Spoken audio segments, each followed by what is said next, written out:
Hi, I'm Ladomirak with T-Van. You're going to love this. Prior to 1964, the building had no balconies on the 5th floor.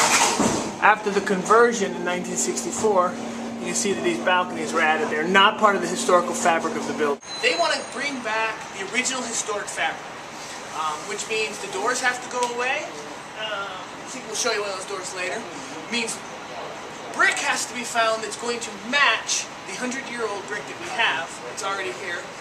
We have to find mortar that's going to match. We have to put that in. We have to build it. Not to mention the fact that the balconies are all solid cast. The balconies have to be taken off and craned off. Now, we're in downtown San Francisco, which means we have a lot of traffic. We have pedestrian problems. The day we decide to take these balconies off, there's pouring rain and there's 40-mile-an-hour winds. Not the easiest project you can imagine, and that was just step one. The balconies come off.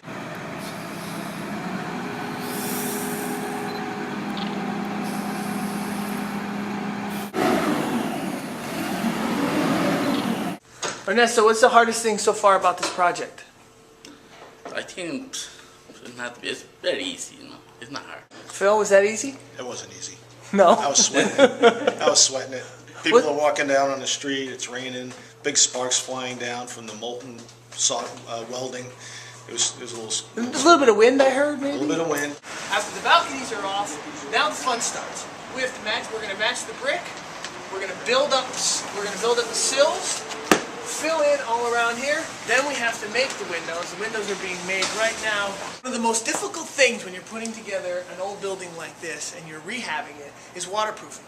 In San Francisco, we get extreme wind and hard-driven rain.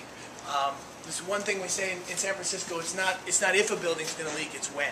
And how you waterproof an opening, it makes all the difference in the world. So if you imagine like a bathtub, basically. So what we're going to do is we're going to make a custom-fitted copper bathtub. We're going to put it in underneath the window. And they'll use this to make sure that copper fits perfectly. And like Phil was saying, when and if that window does leak, that water's going to hit the pan and go out. I'm going to tell you that most contractors don't know about this detail. They put in prefab plastic pans, or they put in the kind that you can overlap and seal. They don't custom fabricate them out of metal like copper, like we do. And this is how you do something to a building that deserves the kind of craftsmanship that it had back in the time when it was built. Thanks, guys. So Phil, what we're talking about is, so if you and I were to go into some of these do-it-yourselfers, right? What do you think we're going to find? A lot of things not up to code. You think we can help them? Absolutely. You think we can make it right? Absolutely. You think we'd have fun doing it? We'd have a hell of a time doing it. We'd have a hell of a time doing it. We'd have a lot of fun doing it.